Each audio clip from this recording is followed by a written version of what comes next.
This is the easier-to-read version of Fahrenheit 451 by Ray Bradbury, retold by Sara Simpson. This is Part 1, The Hearth and the Salamander, continued. This portion aligns to pages 29 to 38 in the 2013 reprint of the novel. Montag went to work at the firehouse every day. Nothing else happened with the mechanical hound, but it still made him nervous. One day, Captain Beatty said to Montag, "I heard about a crazy thing. A fireman in Seattle purposely programmed a mechanical hound to his own body chemistry. It killed him, stuck him with the needle. What a crazy way to commit suicide, right?" One day, on his way to work, Montag noticed that Clarice wasn't around. He felt uneasy and sad. He'd gotten used to seeing her every day. He wanted to look for her, but the train came. He had to get on or risk being late. All the familiar sounds of the firehouse that Montag used to love were starting to annoy him. The sound of the clock telling the time annoyed him. The sound of the firemen playing cards annoyed him. He had to close his eyes now just to get through his shift at work without screaming. Montag had never noticed it before, but all the firemen looked exactly alike. They all had black hair and black beards. They all had blue eyes. They all had red cheeks. He wondered if firemen were chosen based on how they look. It had never occurred to him before. Captain Beatty and Montag were playing cards. Captain Beatty was smoking his pipe. "Captain, I've been thinking," Montag said. "What happened to the man whose library we burned last week?" Montag had never thought about the people whose books they burned before. "They took him off to the psychiatric hospital," Captain Beatty said. "He has to be crazy if he's got a bunch of illegal books in his house."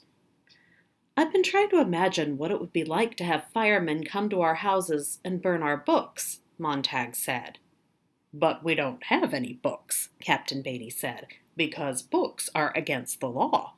Why do you ask? Do you have some books or something?" "No," Montag said. But that wasn't true. Montag had a secret. He did have a book. It was hidden in the air conditioning vent in his hallway at home. "I've been thinking a lot," Montag said. "I've been thinking about being a fireman. I wonder if once upon a time firemen put fires out instead of starting them." Montag was tense. Once upon a time. Captain Beatty would know he'd gotten that from a book, that he'd been reading. Montag had read it on the page of a book of fairy tales as it was burning. Reading a book, even a little bit of a book that was burning, was against the law. Montag could end up in jail, or worse. Stoneman and Black, two of the other firefighters, burst out laughing at what Montag had said. Stoneman got out his fireman's rule book and opened it up for Montag to read.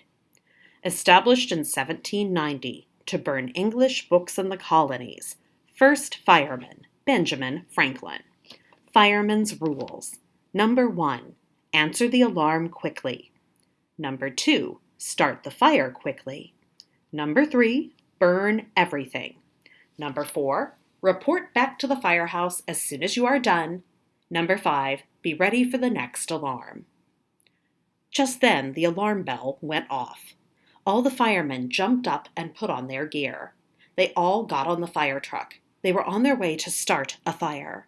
There were books that needed to be burned.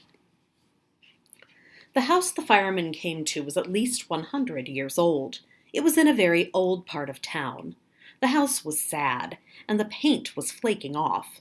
Only the layer of fireproof plastic installed several years ago was holding it together. Captain Beatty, Stoneman, and Black ran up the steps of the house. They kicked in the door. They grabbed the woman in the house roughly, even though she wasn't trying to run away. Montag could see her trying to talk. Montag listened hard to hear her. "Play the man, Mr. Ridley. We shall this day light such a candle by God's grace in England, as I trust shall never be put out." Montag liked the way the words sounded. They were pretty. They made him think. He knew they must have come from a book. "Shut up!" Captain Beatty shouted at the woman. "Where are the books?" You already know where they are, or you wouldn't be here, the woman said, staring into Beatty's eyes. I even know who turned me in, Mrs. Blake, my neighbor. The firemen went up to the attic. When they opened the door, books came crashing down on them. There were so many books. Montag kept thinking about how strange and inconvenient it was that the woman was still here. Usually the police came before the firemen. They would tape the person's mouth shut and haul them away. Where were the police? Montag didn't like having to see the person whose books they were burning. The woman was silent. It was worse than if she were screaming. Books were falling from the attic. One landed in Montag's hands. It fell open. He couldn't help but read it. Time has fallen asleep in the afternoon sunshine. He knew what he was doing was wrong, but he couldn't help himself. When nobody was looking, he put the book inside his jacket pocket. Kerosene! Captain Beatty shouted. The firemen sprayed every book. They ran down the stairs. Come on, woman, Fireman Black yelled. Get out of here. You can't ever have my books, the woman said, kneeling down in the middle of a pile of kerosene-soaked books. You know the law, Captain Beatty said. There's nothing in those books except trouble. None of the books agree with one another. They all say something different. You've been locked up in this house for years, ruining your mind. The people in those books aren't real. You need to get out of here. We're about to burn the entire house up. The woman would not move. We can't just leave her here, Montag said. You know how these people are, Captain Beatty said. She's going to try to kill herself. They always do. Please, Montag said gently to the woman. You can come with me. No, the woman said, but thank you anyway. I'm going to count to 10, then I'm lighting the fire, Captain Beatty said to the woman. 1, 2, please, Montag said to the woman. 3, 4, Captain Beatty counted. You'd better go, the woman said to Montag. 5, 6, Captain Beatty counted. It's okay, you can stop counting, the woman said.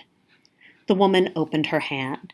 She had one kitchen match in her hand. When the firemen saw the match, they ran. Montag felt sick. He ran too. When he looked back into the house, the woman lit the match. The flame met the kerosene and exploded. The woman and the books were burning. The firemen were silent on the drive back to the firehouse. Montag was the first one to speak. Master Ridley, Montag said. The woman said, play the man, Master Ridley, when we came to the door. What does that mean? What was the rest? Play the man, Mr. Ridley. We shall this day light a candle by God's grace in England, as I trust shall never be put out, Captain Beatty said. He knew the entire speech. A man named Latimer said that to a man named Ridley, right before both of them were burned at the stake in 1555, Captain Beatty said. They'd said things about the English church that caused problems and upset people. The other firemen turned to stare at Captain Beatty. Don't be so surprised, Captain Beatty said. Fire captains know a lot of things.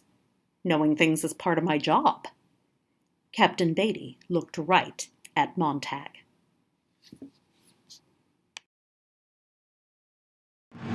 Thanks for watching. Please like and subscribe and click on the link for more resources from Enraged2Engaged.